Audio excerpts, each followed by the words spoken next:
Hi friends! Welcome back to Wish You Love Podcast. My name is Jasmine. And my name is Marilyn. And happy Wish You Love Tuesday drop day! Yay! Hope you guys are having an amazing Tuesday morning or whatever time of day and you're listening to this. And have a blessed day today, and thank you so much for coming to this podcast episode and clicking on it. Be sure to follow us on our Instagram as well, and stay connected with us. It's Wish You Love Pod on Instagram. And I hope that you guys are having a good 2024. I believe we're now on week 2. So that's exciting. Hope this new year has brought good things so far. To kind of give you guys a preview of this episode, today is all about self-care and self-awareness. If you listened to our podcast episode last week, you can hear and you've heard Marilyn and I are definitely inviting a lot of that more in this year. So we kind of want to piggyback and talk a little bit more about that in this episode. But I thought a fun icebreaker question that you guys could answer and that we can answer as well is, what brings you peace? What's an activity? What's something that makes you feel relaxed and peaceful that you do? I'll start off. For me, it's definitely going on walks, in nature. I have a park super close from my house, and I know that I just truly love going there. I haven't gone in a while, but I know that this year I'm hoping to, as things get warmer as well, to start going more into that, because I love just walking and looking at the squirrels and looking at all the dogs that walk by, just all of that, that environment itself, it's so peaceful and relaxing to me. Sometimes I don't even have to listen to music or a podcast. I'm just walking in nature. So that's mine. Marilyn, what's yours? Well, definitely unplugging is really good, and just being outside in general. I feel that we're always inside, especially our jobs are indoor jobs. And so that's a really good one. I definitely want to do more walks as well. My boyfriend and I love to go. Actually, maybe we can, maybe another day we can go to this park that Anthony and I go to with these ducks, and it's really, really nice. We'll take you and Angel one day. But for my relaxing thing, I was kind of flipping through two things because I wasn't sure which one, but I think I'm going to go with reading a good book and putting an ambiance that correlates with that book. And I do a foot bath as well. So I'll do a full-on foot bath, and then I'll have my book. For example, when I was reading Jurassic Park, I would put Jurassic Park ambiance on my TV or on my AirPods. And I would be reading the book, and you can hear a Tyrannosaurus stomping, and it really just immersed me into the world, into the book. And I also do that with the Harry Potter book. And so I bought a book before school started, and I wasn't able to continue it. So now that it's the new year and I'm out of school, I'm going to continue my book. It's Little Women. So I'm definitely going to put a Victorian ambiance, that time period, or maybe even they have a Little Women ambiance. I'm pretty sure YouTube has everything now. But that is something I do to relax and also get off the phone, just like you, and just really be, in present moment and present things. I feel that I'm always on a screen. So I think for me, it's really important to relax with things that aren't screen related. So that's mine. Yeah, you mentioned screen, and it makes me think of why I prefer walking at the park versus on a treadmill. Because I feel on a treadmill, even though you're still exercising and you're working out, it's so easy to watch something on your phone or be scrolling on TikTok or on Instagram, and that's okay, but really being present and being at the park, that's awesome. So I'm glad that both activities are kind of like that, in the sense where not being on the screen. No, yeah, that is really good. And I was going to say, please comment down below an activity that you like to do to de-stress, to disconnect from social media or the phone, or even from people, because these can be done either by yourselves or with a friend. She could be reading, I could be reading. So comment down something below, because maybe you have something you do that I could be dang, I should do that. Same with me and Jasmine, going on more walks or reading more with an ambiance. Let's inspire each other. Yes, and let's learn. inspire each other. Yes. We can always learn more, because everyone lives such different lives, so everyone does different things. So please comment down below and interact with us. We love to hear from you. And and share this podcast with a friend as well if you feel that they need more self-love or they need to relax more. Share it to that friend that needs to love themselves a little bit more. So for the question of the universe, for our reflection question of the day, it is, what are some ways you can cultivate more self-love and acceptance of your life? And I'm going to start us off for today's episode. And something my therapist had once told me made me think of this answer that I'm going to tell you. So I'm not going to really name any names, but I had gotten a phone call from two different people about the same situation.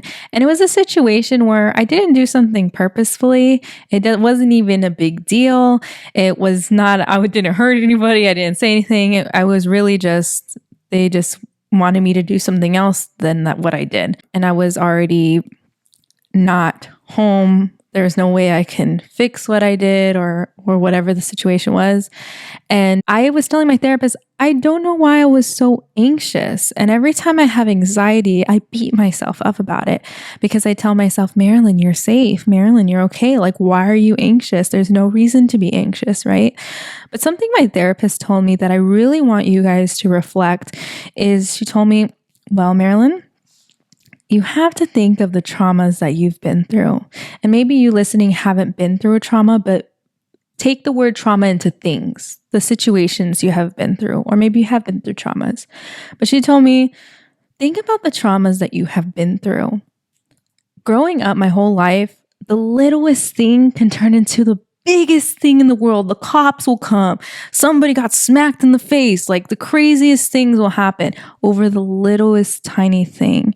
And so when something little happens and I feel anxious, it's because that little girl in me is like, oh no, something's going to happen. Like, something's going to happen. Like, I'm going to get hurt or I'm in trouble or I'm disappointing somebody. And that anxious feeling comes in because that survival mode kicks in. And all of those feelings start flooding back, even though I'm not in danger. It doesn't even matter what the person said. I didn't do anything wrong. And those are all true even back then when I was little. But just remembering the things that you have been through affect how you react and how you act right now. And I think that brings more self-love and acceptance of who you are, because like I said, you can beat yourself up if you are a certain way. And so I really encourage you all to journal and get a journal out and maybe write down all the things you struggle with, maybe anxiety, maybe depression, or maybe even just simply being mean, maybe nipping at people sometimes. Things that you don't really like about yourself or they're hard to accept. Write those things and put a little arrow and write, why am I like that? What things in my life have happened to me that turned me into this way? And that can not only help you maybe improve in that area, which is really hard, also accept, oh, that's why I have anxiety. It's okay. It's going to get better. I will overcome this, but it's going to take time. And also just loving yourself and hugging that little person inside of you and just saying like, it's okay. We're going to get through this. And so that's how I would answer this question, because it just made me think of something my therapist said. And when she said it, I swear it was like, and I was like, oh my gosh, why didn't I think of that? That is so true. That is why I had anxiety, because I kept beating myself up about it. And I was out and about and I couldn't even enjoy my life anymore. I couldn't even enjoy what I was doing. And I was doing something really nice. And I couldn't even enjoy my life anymore because of those anxious thoughts, because of that guilt that shouldn't have been placed, that I shouldn't have felt. But I'm glad that after now I can understand. So in the future, when that happens again, I can talk myself down. I could tell myself, it's okay. You feel like this because of this. But just because somebody's telling you or making you feel a certain way or a situation is happening doesn't mean that you have to feel down on yourself, at least for my situation. But I will reread the question for Jasmine, and you can also respond to what I said as well. But I'm going to reread it. What are some ways you can cultivate more self-love and acceptance in your life? I think that's like an awesome reflection activity to do, because it is true. I always tell my boyfriend, like, whenever we decide to move forward and have like children, like, I'm so scared, because as I like learn and reflect on my own, it's like their childhood is really going to define how they end up behaving or thinking or acting when they grow up. And there's no perfect way to parenthood and no perfect way of like how a child will grow up. Yeah, it's just scary because it's just, you know, I think Marilyn and I are both very blessed. I think we both have good parents around us, but somehow we do have our stuff, you know, that like we act the way we act because of this, and we do things a certain way because of that. And I guess it's just really like understanding yourself. And then also like, I want to point out the way I would answer this question as well, embracing that, right? And like, once you understand like why you are the way you are or why you do things a certain way, I kind of encourage others and myself to like share with those around you, hey, I overthink a lot, heads up. But this is why I overthink it, you know? Like, I grew up like this, or I had scenarios like this, which make me overthink, and now I carry that now in my life. I'm working on getting better, but I just want to let you know in case I come off that way. I think really, like, letting those around you know will make an impact, because then people are going to not be like, oh my gosh, she's always overthinking, or like, oh my gosh, like, what now? What did I do? It's more so like, oh, like, I love this person so much, and I know why that person's like that. Let me try my best to like, you know, clarify things a little bit more so that person doesn't overthink. Or let me try to adjust myself a little bit on the way I say things so that this person, you know, really understanding those around you. But yeah, and then definitely also like a challenge for yourself would be to like fully get to know those around you. I know like an example that I thought is like, my boyfriend and I are so opposite from each other. Like, I am such a like, let's do it. I'm here. Come on. Like, next step.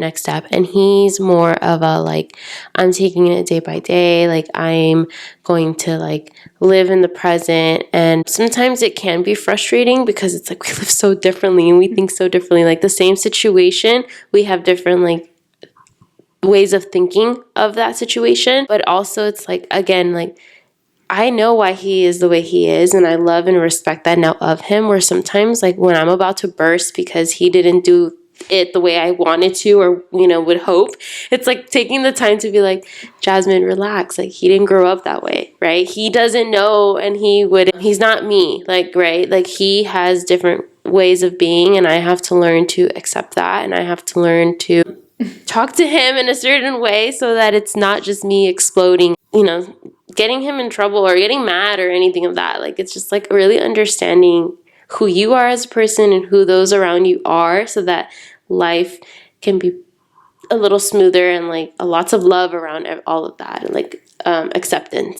I love that you said that, because, you know, without light, there can't be dark, and without dark, there can't be light. There's always a balance in everything. And I think that you guys are perfect for each other, because just like how you explained in a situation, like, he didn't grow up like you. Imagine if there were two of you, it would be a lot for your kids, right? So just having that balance between you two is, I think it's perfect. And it's hard for the two, but in the end of the day, like, it's a good balance, right? And I feel the same way with me and my boyfriend. He's very chill as well. And I feel like I'm more like, I don't know, maybe controlling. I don't know. I'm working on it. But for instance, I think he was helping me clean. And so I told him how to do something and he didn't do it right. And I was like, like my face, I was like, Papa, like, I just told you. And he's like, I don't know what you mean. And I'm like I was just like having that patience and understanding from each other, right? That there's not another you, you know, you can't expect somebody to know how to respond how you want them to respond, how to do things how you want them to do things. And just accepting also that person for who they are is also a form of self-love, especially if it's your partner or your best friend or your parents, and just accepting them. And I love that you said that we have good parents, because in the end of the day, like, God gave us the parents because they're meant to be for us. They're going to teach us lessons. They're going to teach us things. They were meant to be our parents for a reason. And I think it is important to also understand our parents, how they were raised, and their background, and as to how they raised us and why they raised us. And that also gives us more self-love of like, that's why I went through what I went through when I was a child. And it may be good or bad, however your childhood was, but it does give better understanding. So maybe like we always say, reflect, reflect, reflect. And reflecting can be also on other people in your life. And because that affects your life, right? So I love that you said that, because I agree. I feel the same with Anthony, and both of our boyfriends do get along very well. And they're both, I call them bears, because bears are super sweet, super cuddly, but they're like also scary. They're like big and stuff. So our boyfriends are for sure gentle bears. This is off topic. I do this all the time. But if your boyfriend was a bear, what kind of bear would he be?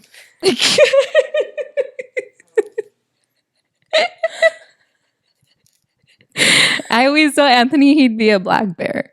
A black bear? He'd be for sure a black bear. I don't know. I feel like he'd be like, Do you want me to list the bears? I'm thinking more like cartoon bears. What? No, like real bears. No, but I'm thinking like the personalities. Oh. So there's a polar bear, there's a black bear, there's a grizzly bear, there's a panda bear. I think that's all of them. I think there's also other types, but those are the main big ones. I don't know. I guess a polar bear. Okay. Maybe. Okay. He likes the cold. Polar bears are also the biggest bear, and they're also the most aggressive bear. Just fun facts. I love animals, so me and my boyfriend always do that. They're like, if you were a dog, what kind of dog would you be? Like, that's different. We always do that. I would be like, oh, this dog. But I'm like, I don't know about bears. So bears, okay. So he'd be a polar bear. Yeah, but now you're making me think, because I don't think he's aggressive. He's not aggressive, but he's really tall, so I could see him being a polar bear. Yeah. He's really tall. Yeah, I don't know. But going back to the topic. I'm sorry. No, you're See good. what happens when I don't have a written out script? I'm just like, wow, what kind of bear would your boyfriend be? Yeah, but having more self-love and acceptance, because you're also accepting the people around you. That's what I was saying. Yeah. And I love also that you mentioned, and again, this all falls back to like self-love and like reflection, is I don't know if you've done this before, but I know I started doing this, and I hope that this year actually it just inspired me right now, like to continue to do it.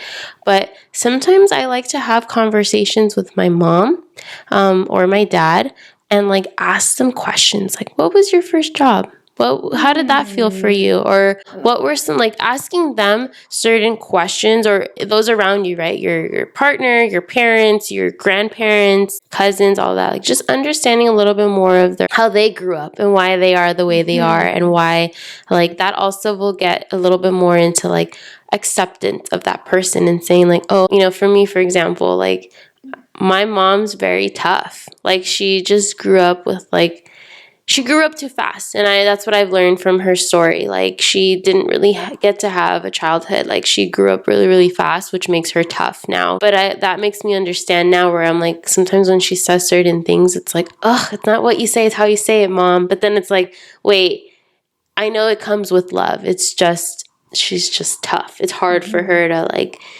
get a little tear or whatnot. Like, it's just, she grew up that way. But I know that it comes with love. And because of that, like, I love and accept her. Don't get me wrong. Sometimes I will let her know, like, hey, that you could have said that differently. Or, hey, like, that was a little, like, tough or not nice. But again, on the back of me at the end of the story is, like, I'm learning to accept her and learn why she is the way she is. And I think that's something we should all reflect and take the time, not just on yourself, but again, those around you and those that you love, so that you can learn to love and accept them as well. I love that you mentioned your mom, because it made me think of my grandma. And my grandma's always been like another mother to me. So maybe that's why it reminded me of her. But she did actually, I wanted to say, coming into conversations with love also, because something she had told me, and I'll share it with you because she doesn't listen to podcasts. She doesn't even know how podcasts, but something she had told me the other day was pretty much the gist of it was to not get married, and it sounded like to me to not get married and to not get married to my boyfriend. that's how I interpreted it. Right. And so I kind of came at her like a little sideways. Like I was like, Grandma, like, you don't know my relationship. Like, you know, I was saying all these things. And she's like, no, Mija, like, I'm not telling you that he's not a nice person or that he's not your person for you. What she was trying to say, since I came to the conversation on the defense, like she's over here talking to me about marriage, I'm like already defensive about it.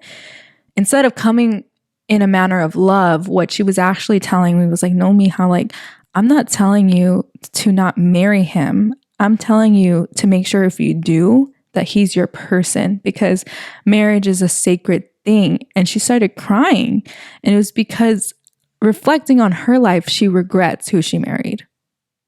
And that determined her whole life of sadness, of depression, of a lot of things I'm not going to say on here.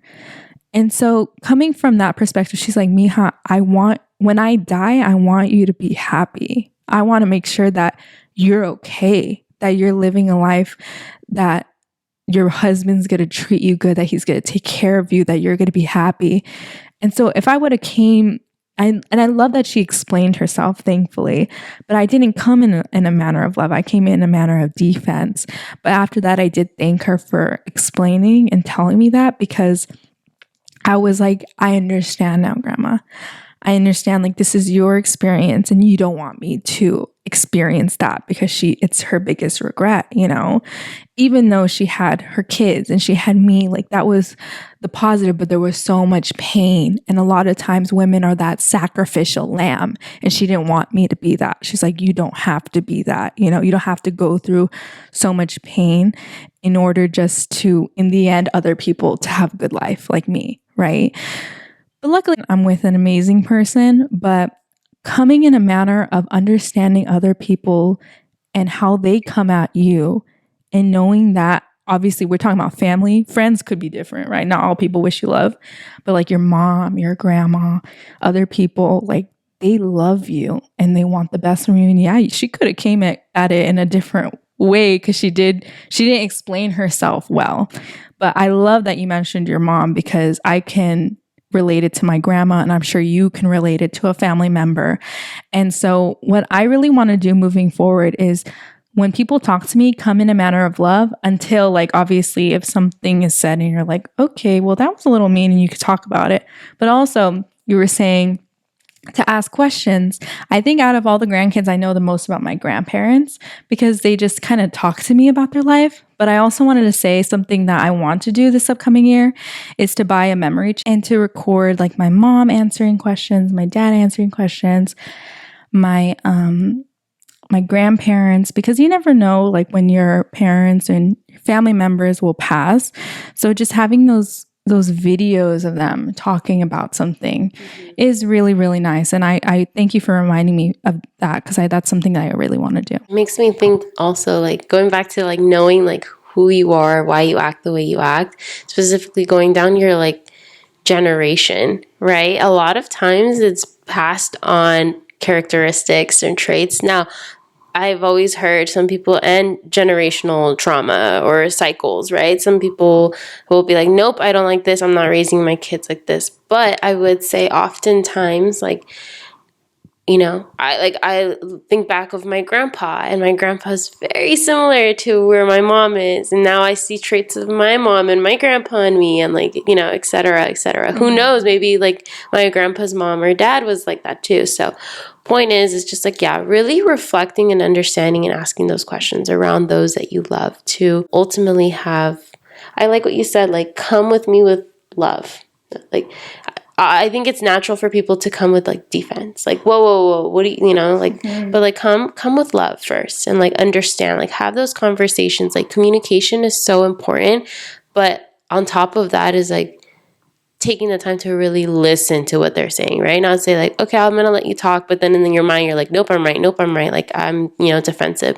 It's like, no, wait, like listen to them and like ask them questions. I know I took my course that I took last year for my HR certificate program. It was saying how oftentimes what was it? It was like regarding like privilege and discrimination. It was like something on the topic of that. But I know that one of the things they mentioned was it's best to practice questioning rather than like assuming, in the sense where like once you hear the person say their side of the story, or like say like, oh yeah, I'm like this because of this, it's like always like reassuring. Okay, so what I'm hearing is you are blah, blah, blah, blah, blah, you know? Okay, just to make sure like that you grabbed exactly what the other person was trying to explain and not your interpretation of it, right? So I like that word of like, okay, so just to recap, what you said was, or just to recap, like, so you are like this because blah, blah, blah, blah, blah, right? Asking those questions. Okay, well, how can I be better for you? Or how can I do that? Or etc. I don't know, kind of random, but I just thought of that right now. Like, I think that's also important, like having the proper communication and conversation with those around you and with yourself too, right? But yeah. I love this episode because we all have room to grow with self-love and loving others and coming at situations with just love. And obviously love is a big portion of our podcast. It's called Wish You Love. And so maybe wishing yourself love as well, you know, wishing the best for yourself and others. And something really quick before we end the episode that I read is that when you have difficult situations for people, like you don't really like them or you don't get along with them or it's really hard to love them, I heard that it's really hard to not like somebody when you're praying for them or when you're wishing good for them. So something also to practice just love in general is even when it's difficult to love somebody, maybe if you pray for them or wish them the best. Do some affirmations for them because it's really hard to hate somebody or not like somebody when you're consistently praying or wishing the best for them, right? So, and I think that when you're wishing others love, you're also getting good karma of love coming back to you as well, because what you give is what you get. So I just wanted to end on that topic. Did you have anything else to add, Jazz? No, I think this was a fun episode. I love this episode. I know. I hope you guys learned from this episode, took the time to reflect, you know, make a list of all those people around you and your traits. And I just feel like we touched so many topics. We did. All like in one question. Yeah. But thank you guys so much for tuning in. We appreciate all your guys' love, support, and above all else, we wish you love. Bye, friends.